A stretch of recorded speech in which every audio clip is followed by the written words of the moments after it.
Welcome back to the 115th episode of the Daily Flip podcast. I'm your host, Alex, and today we're going to be flipping through some of the top stories, including why America needs a spiritual renaissance, at least from the point of view of someone on the left, the long depression that we've been facing as Americans from a perspective on the right, and how some activists have used geo-fencing to really compromise people's privacy. And I think that one's a little bit scary, and that will be the last one that we get to today. And of course, we will end today with our daily delight, a story meant to leave you feeling positive and ready to take on the day. All right, that's enough rambling from me. Let's jump in to our daily debate. So both sides of the American political aisle, or the American political debate, they offer reasons as to why America seems to be discontent, or Americans seem to be discontent with the current state of politics. And of course, I have two different articles today that will highlight different reasons to why that's the case. But before we get into those, if you have any thoughts, comment them down in the comment section, and I'd love to hear what you all have to say. And maybe after you hear these articles, you'll have a different opinion. All right, so our first one comes from the Daily Beast. And this one, it's called "The Left Needs a Spiritual Renaissance. So does America." So when you hear spiritual renaissance, you're probably thinking, oh no, this guy, he's going to talk to me about religion. He's going to talk to me about the Lord and our Savior and everything of that nature. And that's not necessarily what this author is getting at. I think they use spirituality for a very specific reason, in that it doesn't necessarily have to be religious, but it could even be just believing that the universe is somehow sentient or conscious. There's something bigger than us, is basically what they're getting at.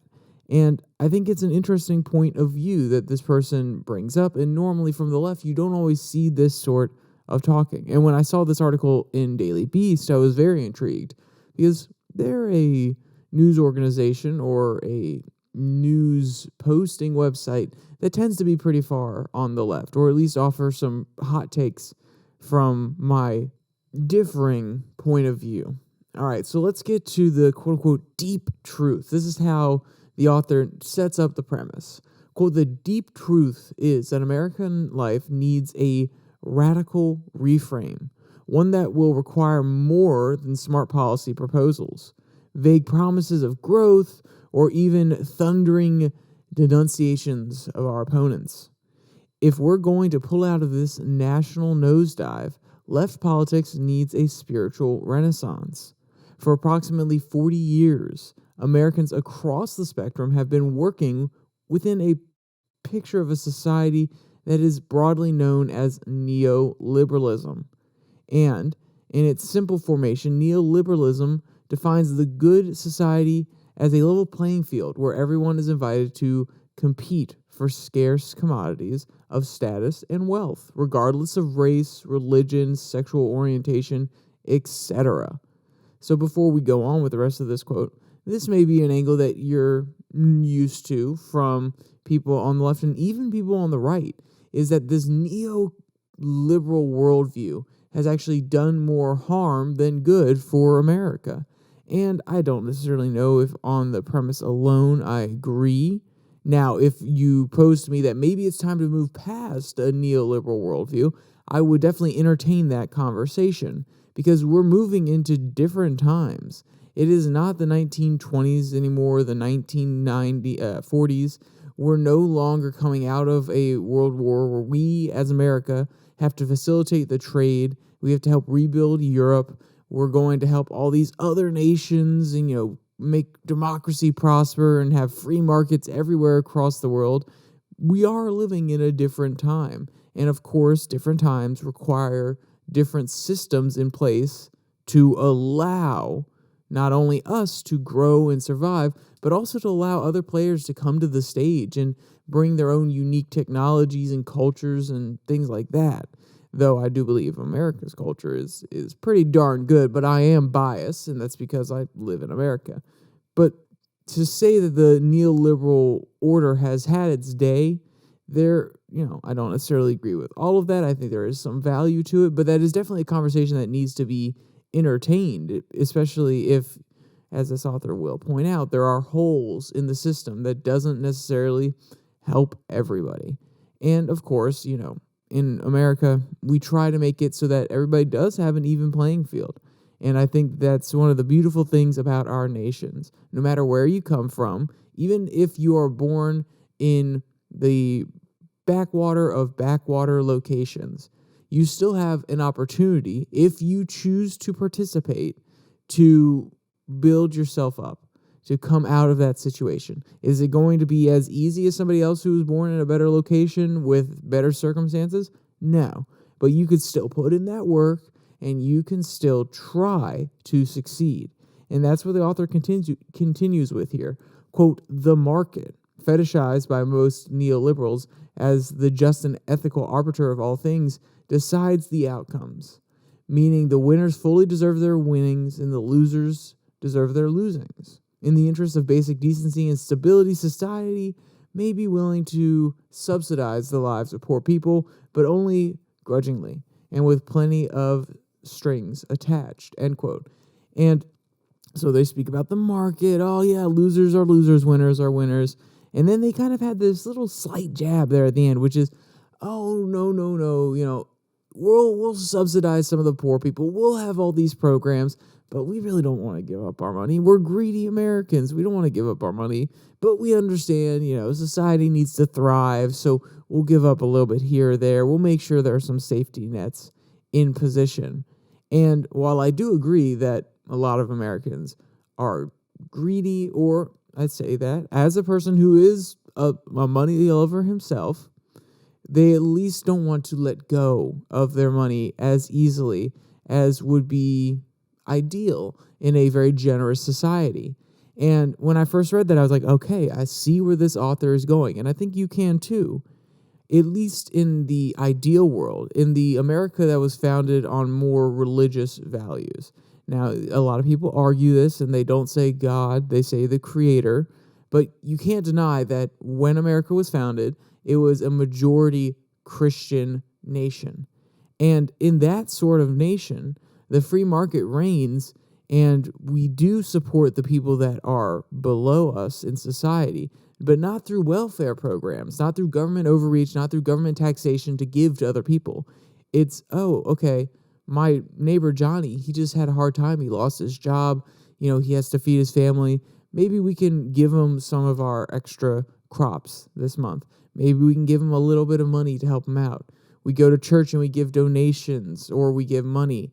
And then nowadays, especially, they can go out, buy food, have food drives, maybe offer a space for people to live some nights of the week if they want to put up cots in the bottom part of their church. So in a Christian society, and to be honest, a more spiritual society, one where we understand the inherent value of people purely for existing, whether that's because you believe God created us in his image, or because as a member of this universe, you simply have value, then you're more inclined to give more generously to those people rather than saying begrudgingly, oh, we'll give this money to this person who has hard times. It's, no. I view them, that person that's fallen on hard times, who may be on the streets, I view them as having innate value as a human being, and I want to give generously to them because I believe that there's more to life than just gaining money. There's a cosmic order. There is something bigger than me going on. So when I first read that, I was like, okay, I can see where this author is coming from. And even if I don't agree with all the points about neoliberalism, I do agree that there is a lot of value to a spiritual, or at least a conscious society, of the play between the fact that, well, you are the most important thing in your life because that is how you view yourself. If you don't exist, then you have no experiences. So, of course, we're going to play to the idea that, oh, yes, I'm the most important. And in a market society, that leads you to say, I'm the most important. I need to get money. I need to be valued. I need to be assessed as valuable in the market. Therefore, I deserve this money. I need this money, which then makes you greedy. versus the idea that we're a society and I don't want just me to thrive. I want the society to thrive so my kids can thrive, so other people can thrive. And one of those is a lot easier to achieve in a spiritual world, and the other one is not necessarily harder, but maybe discouraged a little bit more. All right, so he obviously talks about this play that I just discussed, but what happens when we don't actually have the spirituality? Obviously, you may know, you live in a world where we are less spiritual than before. But he describes this emptiness that some Americans feel. And I really want to highlight this before we move on to the next article, because I think it's an important side effect of the lack of spirituality. Quote, the emptiness so many Americans feel is related to public life stubbornly grounded in this failed neoliberal consensus, which tacitly instructs us that consumerism, wealth accumulation, and individual achievement are the main paths to happiness. It is almost impossible to be happy and fulfilled without a certain degree of financial security. So, before I go on again, I don't necessarily agree or disagree with that statement full out.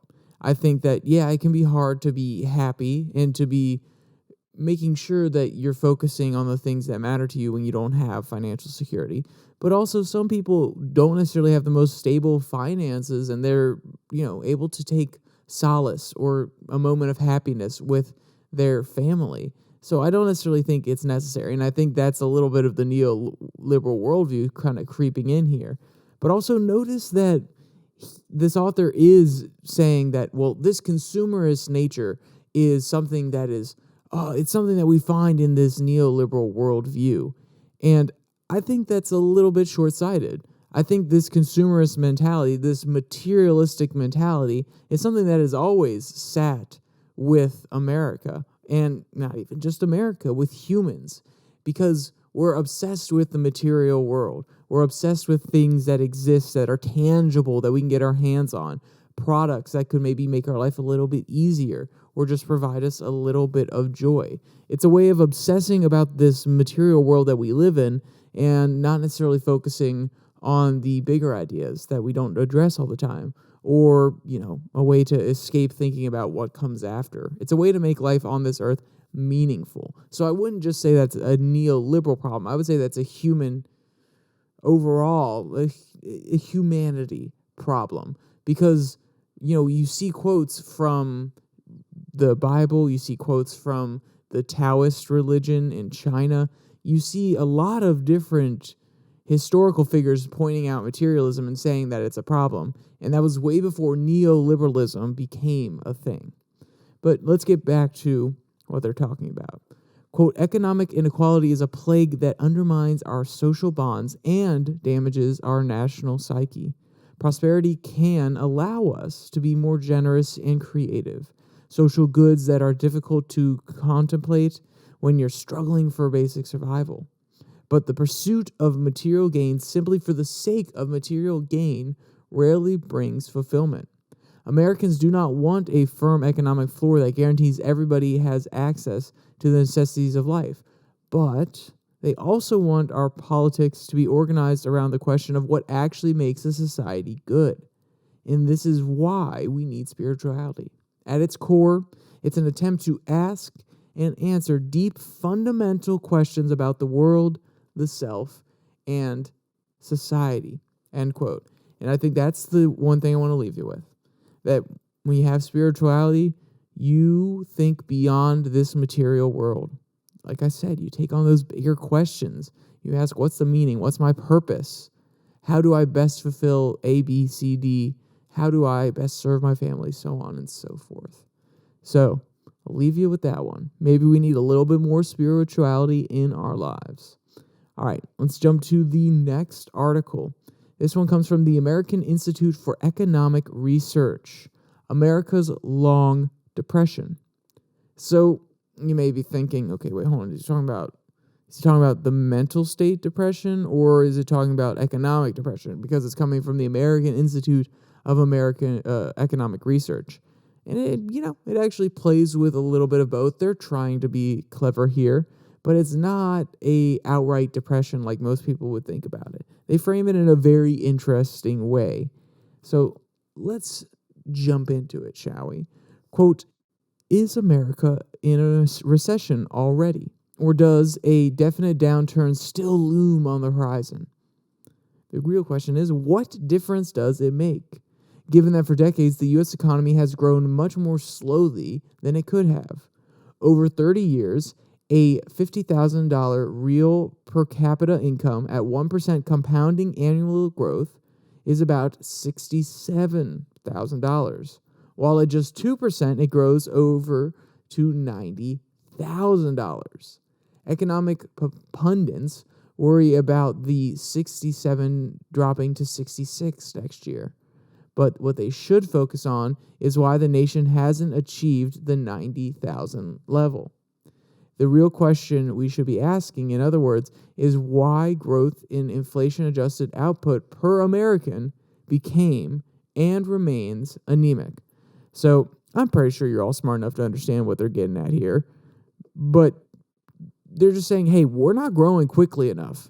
In the past, we made $50,000, and now, 30 years later, if you kept that same wage and you just applied growth due to inflation or caused by inflation, the raising of your wealth, then it's $67,000. I mean, hey, you're making more money. That's what it sounds like, right? But if it was doubled, if the growth of the economy was doubled, it could have been $90,000. And the battle is always on public perception. Well, we want to make sure that it doesn't fall, that you're not actually making less money, that you can actually make more money to provide for your family and so on and so forth. But by not having a fast-growing, a strong economy that is, how would you say it very nicely, not screwing up, basically, then you would actually have more real wages over time per capita. And I think that's an interesting perspective. And of course, it's easy to make that sort of criticism now and from the outside, but they have a interesting reason as to why this is the case and what can be done. Because of course, when you're standing on the outside, you can say a lot of things, but if you don't offer at least some sort of solution, or at least if you don't facilitate a debate where somebody can offer a type of solution, then, you're just kind of a talking head spewing some things around here and there. But they do offer a solution, or at least they offer a reason as to why this is happening, which then in turn actually highlights a solution. Quote, it was not cultural change, whatever that means. It was a change in incentives brought about by the U.S. federal government, which has grown steadily, if not monotonically, since Franklin Delano Roosevelt's failed New Deal in the 1930s. Millions, then billions, and perhaps soon trillions can be had in the back rooms of the nation's capitals. Dollars taken from the taxpayers' pockets and placed in the hands of bureaucrats and their toadies. American colonists feared just this state of affairs. They called it corruption and fought a revolution to combat it. So what he's highlighting here is that the state continues to grow, and in order to continue to grow, it needs to take more money from its people. So it increases tax rates, which therefore suppresses the economy and keeps it from growing at a more rapid rate. Because when that extra tax dollars, because you may be thinking, okay, well, hey, the government needs some money, and if they raise taxes, I don't necessarily want to lose my money, but how does that actually slow the growth of the economy in such a drastic way over 30 years? And then you're going to go back and think about your economics class, and you're going to say, oh, wait, hold on. Yeah, no, if that person has to give up $30,000 a year that they're making, they can't spend that $30,000 on groceries, on buying that new Lexus that they may want, on buying a few different things for their kids, playing into that consumerist society that we were talking about before. But they're taking that extra $30,000 out of the economy that could be dispersed in multiple different locations, or at least even given to an investment banker who may give it to may buy some shares of a startup company that may be making some really great technology, creating new jobs. You see how if that money is siphoned out of the economy, it can have a negative ripple effect because there's less money being dispersed in other places of the economy. Oh, look at that. And it's almost as if it's done on purpose. And, it is done on purpose sometimes. Taxes are raised through different processes in order to take money out of the money supply so that inflation doesn't run too rampant.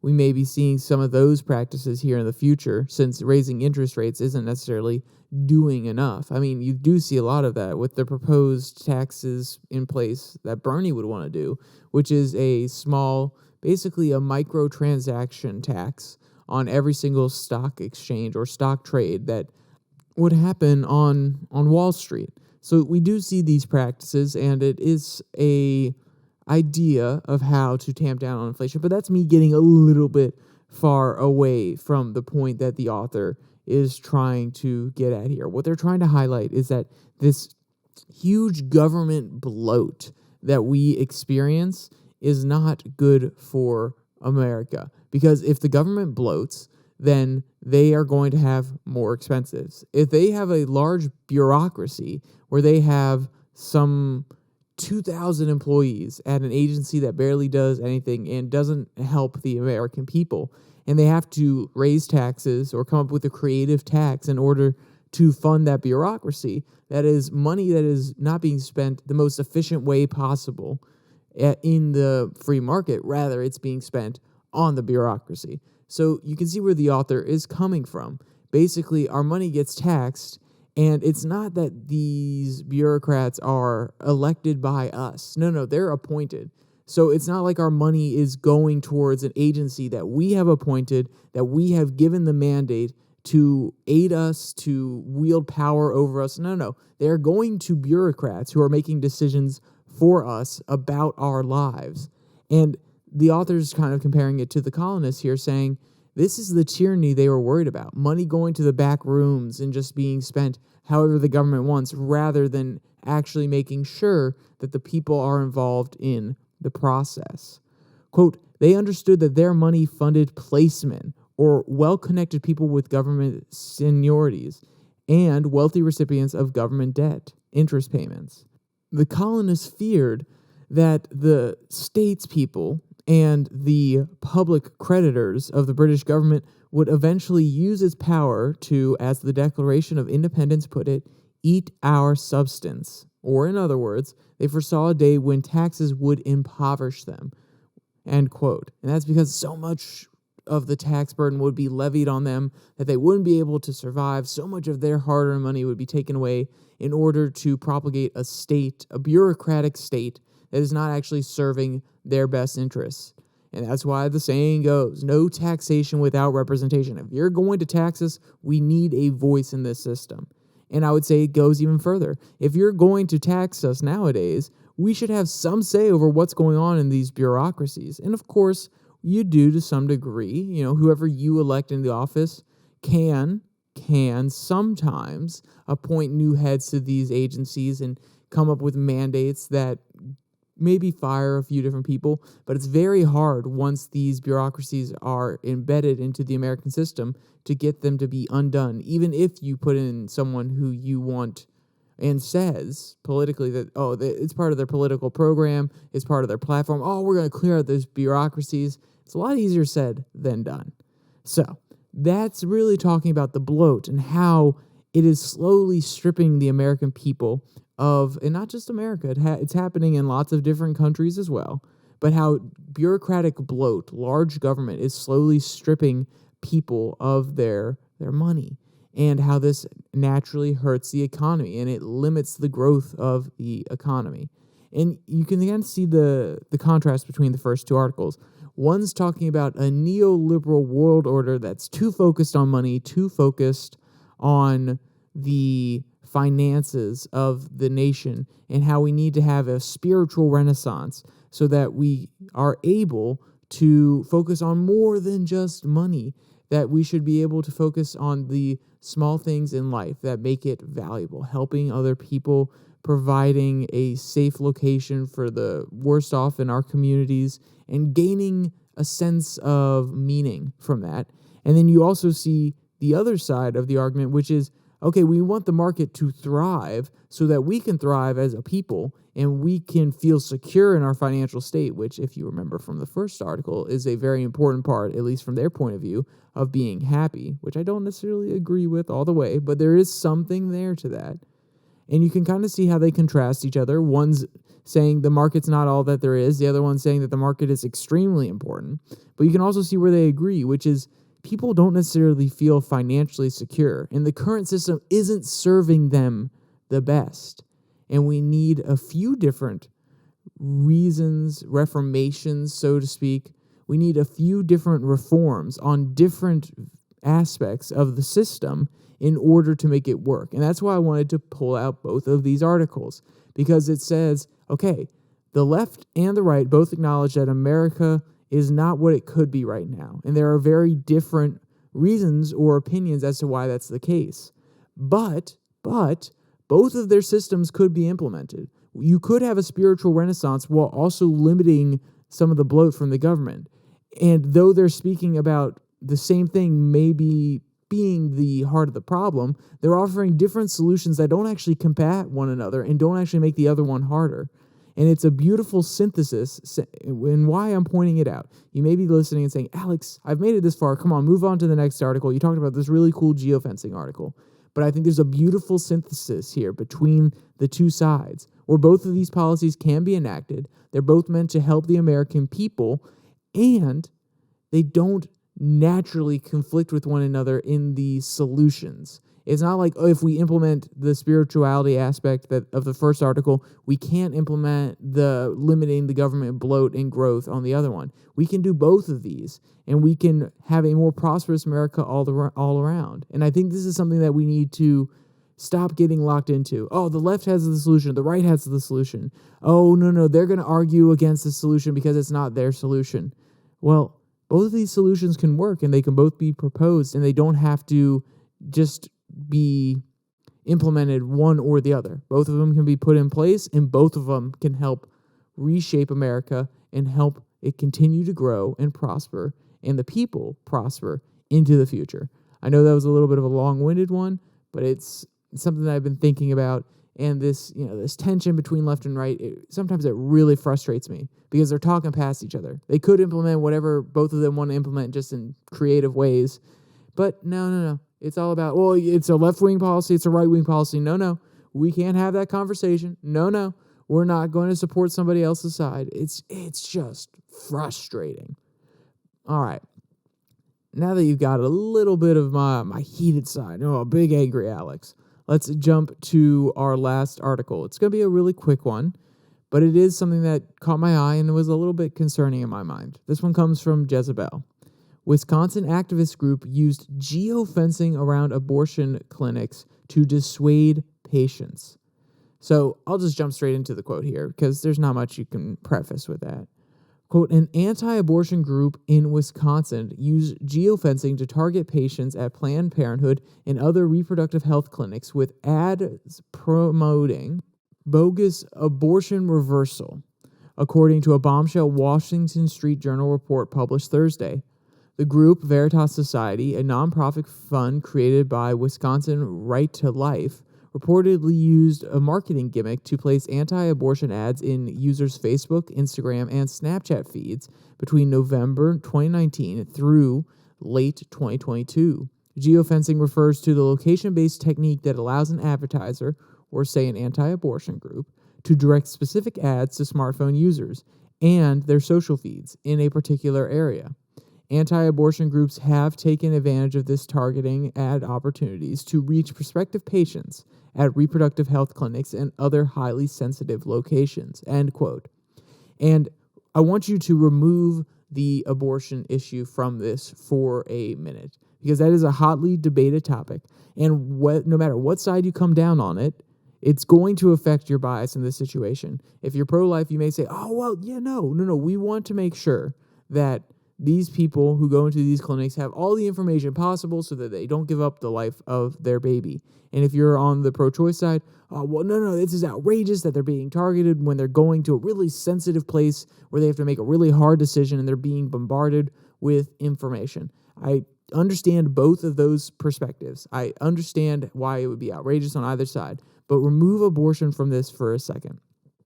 Geofencing is scary on its own, and the fact that it is being used in this way is even scarier. The fact that people are willing to say, okay, you know what? We are going to target ads at you at one of the most sensitive times when you are making one of the hardest decisions of your life. I think that is morally reprehensible. Just because this person is, not just because actually, this person is having a hard time. They're making a very, very hard decision. And like I said, I don't care what you think the outcome of that decision should be. That doesn't matter. You should not be bombarding them with pro-life or pro-choice material. They should be able to make this decision unabated. And what's even scarier is this can be used to influence people in a very dangerous way. Imagine a left-wing organization, and I'm saying this for the people who are pro-life. Imagine a left-wing organization put a geofence around your church, because if you're pro-life, you're more than likely religious, but that is a big assumption on my mind. Imagine you're religious, and they put a geofence around your church, and if your kid goes to the bathroom and they start scrolling through social media for 1 minute, they start getting anti-Christian, anti-church, anti-religion ads coming up through their Snapchat feed. And you may be saying, well, I won't give my kid a phone for that reason, so on and so forth. But I want you to get rid of all the extraneous things and just think about, okay, this is happening, and my kid is getting targeted with anti-religious material. Would you think that's okay? Would you think that is a violation of the privacy, of the holiness of that church? Do you think that they're invading you at a time when you are trying to enjoy the word of the Lord, when you are trying to have a private, intimate setting with your family and the people around you in your church and celebrating God? Do you think that would be a little bit of an invasion of your privacy, or at least an invasion into that sacred world or sacred place that you're trying to create? I would think a lot of people would say yes. And that is scary to me. The fact that we are at the point where you don't like something so much, that you can't stand something so much, that you are going to create a geofence around a particular area and target it with ads, that is scary. Imagine if someone created a geofence in your house and targeted you with very specific household ads. That doesn't sound too bad. Okay, you're at home. Okay, Google knows that you're at home. It wants you to buy the new Google HomePod. Oh, the new consumerist thing. Oh, there's this ultra-fine toilet paper, and they're going to target you with it. That's a little bit creepy in my mind. And I, as a business major, I am torn. I do understand the value of geofencing.